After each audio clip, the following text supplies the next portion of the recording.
ಸದಾ ಉಕ್ಕಿ ಹರಿಯುವ ನದಿಗಳು ಪ್ರಕೃತಿಯ ಶಕ್ತಿಯನ್ನು ನಿರಂತರವಾಗಿ ನೆನಪಿಸುತ್ತವೆ. ಪ್ರಕೃತಿಯ ಭಾಷೆಯಲ್ಲಿಯೇ ತಾಳ್ಮೆಯಿಂದ ಉತ್ತರಿಸುವ ಒಬ್ಬ ವ್ಯಕ್ತಿ ಅಲ್ಲಿ ಜನಿಸಿದರು. ಸೇತುವೆಗಳನ್ನು ನಿರ್ಮಿಸಿದ ವ್ಯಕ್ತಿ ಹೇಲಿ ವಾರ್, ಪದ್ಮಶ್ರೀ 2026. ಭಾರತದ ದೂರದ ಪೂರ್ವ ಬೆಟ್ಟಗಳಲ್ಲಿ ಮಾನ್ಸೂನ್ ತನ್ನ ಕಥೆಯನ್ನು ಧಾರಾಕಾರ ಮತ್ತು ಬಿರುಗಾಳಿ ಮೂಲಕ ಬರೆಯುತ್ತದೆ. ಪ್ರಕೃತಿಯ ವಿರುದ್ಧ ಹೋರಾಡುವುದಿಲ್ಲ, ಅವರು ಆಲಿಸುತ್ತಾರೆ.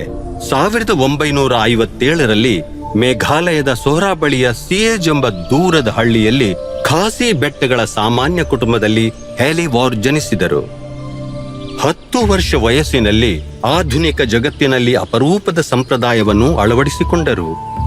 ತಾಳ್ಮೆ ನಿಮಿಷಗಳಲ್ಲಿ, ವರ್ಷಗಳಲ್ಲಿ ಅಳೆಯಲಾಗುವುದಿಲ್ಲ, ಆದರೆ ತಲೆಮಾರುಗಳಲ್ಲಿ ಅಳೆಯಲಾಗುತ್ತದೆ. ನದಿಗಳಿಗೆ ಅಡ್ಡಲಾಗಿ ಸಜೀವ ಬೇರು ಸೇತುವೆಗಳನ್ನು ನಿರ್ಮಿಸುವ ಸಂಪ್ರದಾಯ ಖಾಸಿ ಜನರ ಶ್ರೀಮಂತ ಪರಂಪರೆಯಲ್ಲಿ ಒಂದು ಅಮೂಲ್ಯ ರತ್ನ.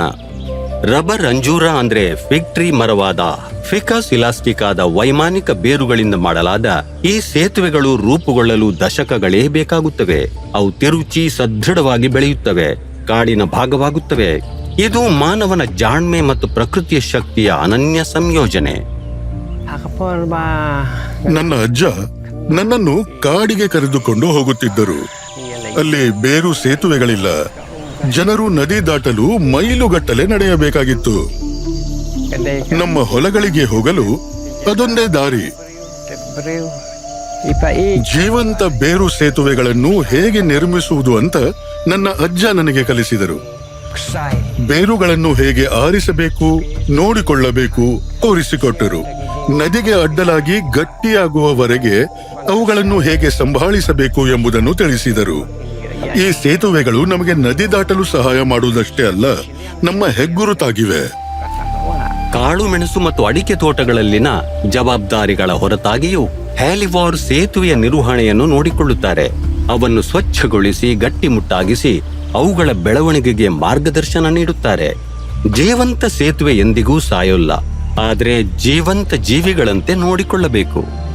ಇವಾಗ ಪ್ರತಿ ವರ್ಷ 10,000ಕ್ಕೂ ಹೆಚ್ಚು ಪ್ರವಾಸಿಗರು ಅದ್ಭುತ ರಚನೆ ನೋಡಲು ಸೇಜ್ಗೆ ಭೇಟಿ ನೀಡುತ್ತಾರೆ.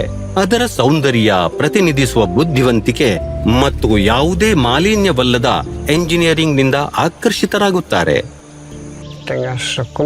ಮೇಘಾಲಯದಲ್ಲಿ ನಾವು ನಮ್ಮ ಸಂಪ್ರದಾಯಗಳನ್ನು ಗೌರವಿಸುತ್ತೇವೆ ಮತ್ತು ಈ ಜೀವಂತ ಬೇರು ಸೇತುವೆಗಳನ್ನು ಸಂರಕ್ಷಿಸಲು ಪ್ರಯತ್ನಿಸುತ್ತೇವೆ ಎಂಬುದು ನನಗೆ ಖುಷಿ ನೀಡಿದೆ. ಇದು ನನಗೆ ಗೌರವವಷ್ಟೇ ಅಲ್ಲ, ನನ್ನ ಕುಟುಂಬ, ನನ್ನ ಹಳ್ಳಿ, ನನ್ನ ಅಜ್ಜ, ನನ್ನ ಅಪ್ಪನಿಗೂ ಗೌರವ ತಂದುಕೊಟ್ಟಿದೆ. ಅವರು ಪ್ರಕೃತಿಯ ವಿರುದ್ಧವಲ್ಲ, ಅದರೊಂದಿಗೆ ಬದುಕಲು ಕಲಿಸಿಕೊಟ್ಟಿದ್ದಾರೆ.